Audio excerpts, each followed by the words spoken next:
Hello friends, education 24/7 channel पे आपका स्वागत है। फ्रेंड्स, इस लेक्चर में हम लोग एक नए अंतर्राष्ट्रीय संगठन यानी G20 के विषय में देखने वाले हैं। फ्रेंड्स, अगर आपने हमारे अंतर्राष्ट्रीय संगठन से संबंधित पुराने वीडियोस नहीं देखे हैं तो आप उसे चैनल लिस्ट में जाकर देख सकते हैं। फ्रेंड्स, हम लोग बात कर लेते हैं G20 के विषय में। फ्रेंड्स, नाम से ही स्पष्ट है, G20 अर्थात यह 20 देशों का एक समूह है।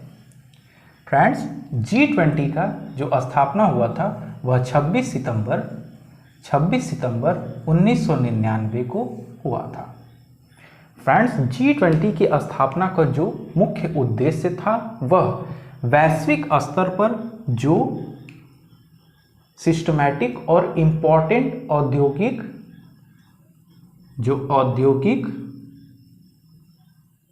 और महत्वपूर्ण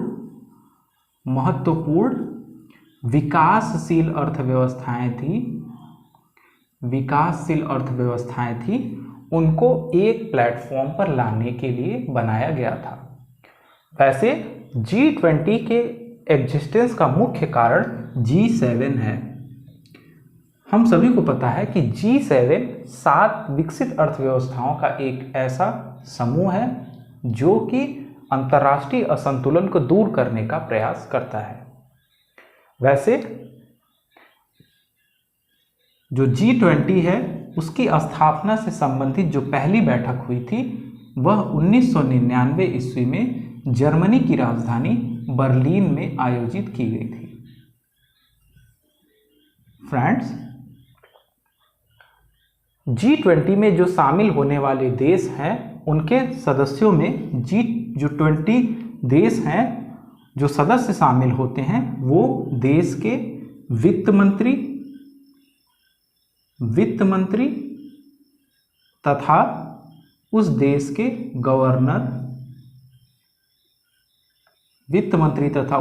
गवर्नर G20 के सम्मेलन में भाग लेते हैं। 2008 से पहले यही स्थिति थी। 2008 से पहले वित्त मंत्री तथा गवर्नर जो थे वो G20 के सम्मेलन में भाग लेते थे, लेकिन 2008 के बाद G20 के जो सदस्य देश हैं उसके राष्ट्राध्यक्ष भी भाग लेने लगे, यानी अब देशों के राष्ट्राध्यक्ष भी इस G20 सम्मेलन में भाग लेने लगे। फ्रेंड्स, हम लोग देख लेते हैं कि जो G20 की स्थापना हुई थी उस समय उसके सदस्य देशों की संख्या। फ्रेंड्स, हम सभी देखते हैं कि G20 में कुल 20 देश शामिल हैं। फ्रेंड्स, वास्तव में यह 20 देश नहीं बल्कि कुल 19 देश हैं तथा एक सदस्य के रूप में यूरोपीय यूनियन को शामिल किया गया है जो मिलकर 20 सदस्य बनाते हैं। फ्रेंड्स, हम लोग इन 20 सदस्यों के बारे में बारी बारी से देख लेते हैं।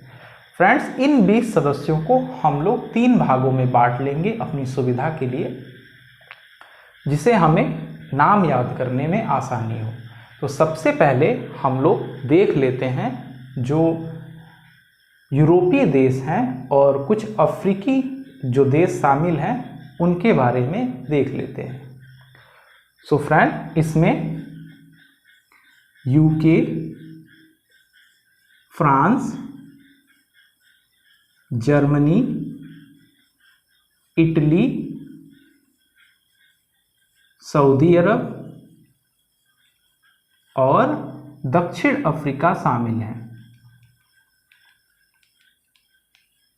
फ्रेंड्स, वही दक्षिण पूर्वी एशिया और ऑस्ट्रेलिया को मिलाकर देखा जाए तो ऑस्ट्रेलिया, इंडोनेशिया, जापान, दक्षिण कोरिया, चीन, भारत और रूस शामिल हैं। फ्रेंड्स वही अमेरिका महाद्वीप की भी बात की जाए तो अमेरिका महाद्वीप में दोनों महाद्वीपों से मिलाकर 5 देश G20 में शामिल हैं, जिसमें कनाडा, USA, मैक्सिको, ब्राज़ील और अर्जेंटीना।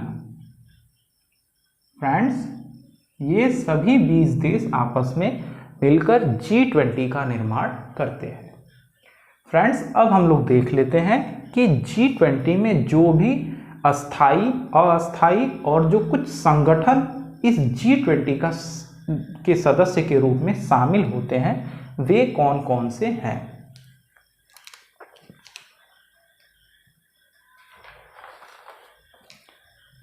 सो फ्रेंड्स हम लोग पहले देख लेते हैं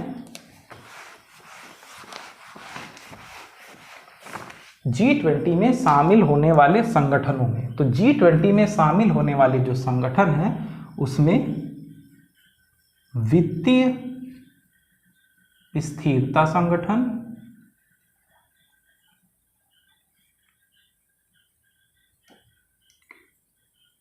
आर्थिक सहयोग,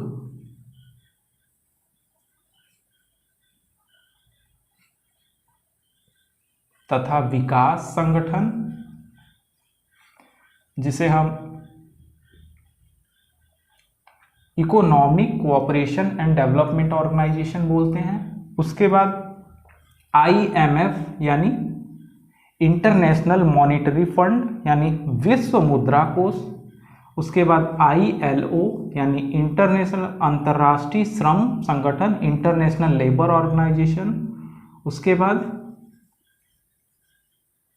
ITO इंटरनेशनल ट्रेड ऑर्गेनाइजेशन, विश्व बैंक तथा संयुक्त राष्ट्र संघ। ये कुछ महत्वपूर्ण संगठन G20 में शामिल हैं। हम लोग देख लेते हैं जो अस्थाई, जो इसमें देश आमंत्रित किए जाते हैं वे कौन कौन से हैं। फ्रेंड्स अस्थाई देशों में एशियान देशों के जो राष्ट्राध्यक्ष होते हैं, राष्ट्राध्यक्ष एशियान देशों के उनको बुलाया जाता है। 2 अफ्रीकी देशों को बुलाया जाता है। उसके बाद G20 का जो अध्यक्ष होता है, G20 का जो अध्यक्ष होता है वह एक देश को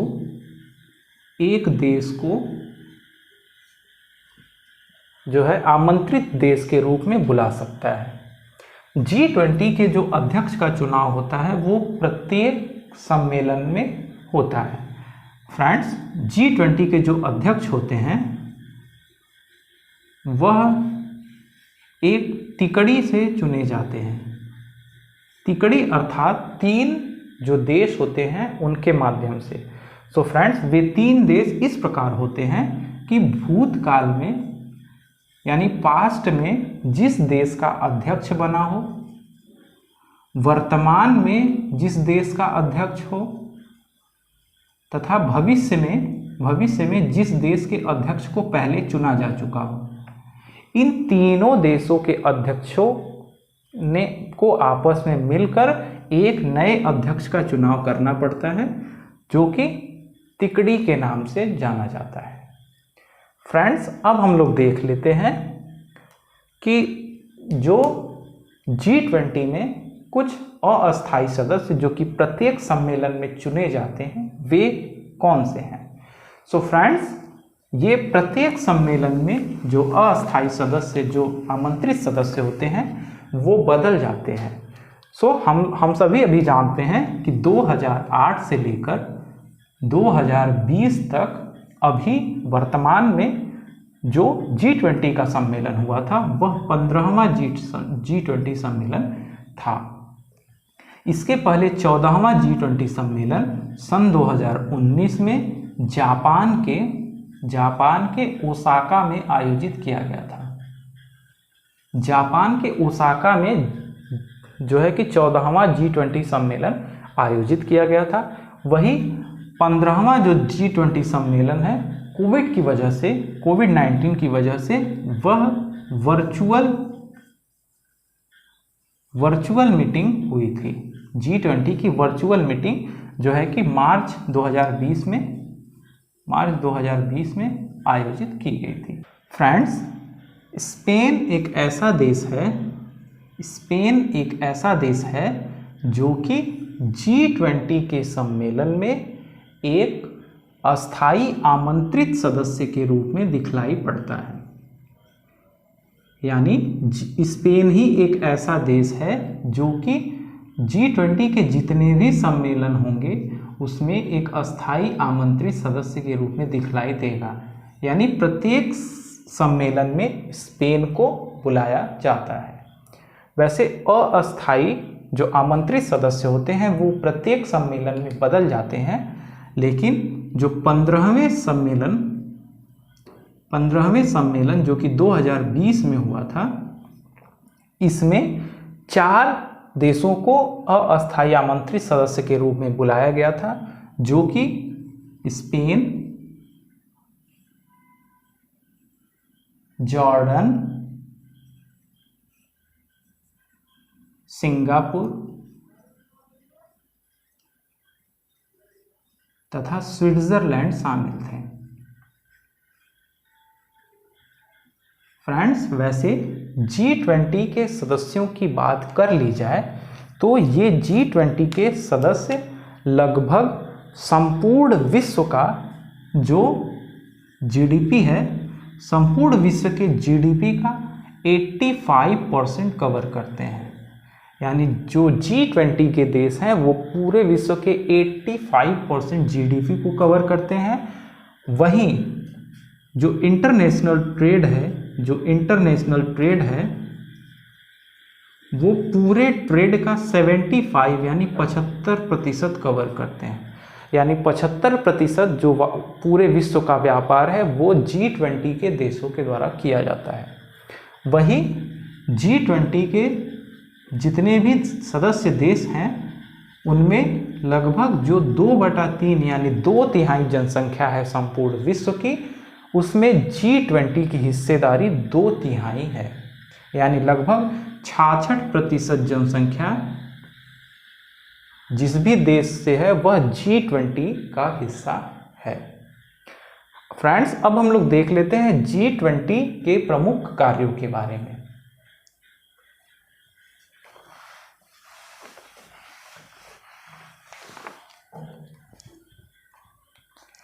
फ्रेंड्स, G20 के प्रमुख कार्यों में है कि अर्थव्यवस्था को मजबूत बनाना, जो भी वित्तीय संस्थान है, वित्तीय संस्थानों को मदद देना।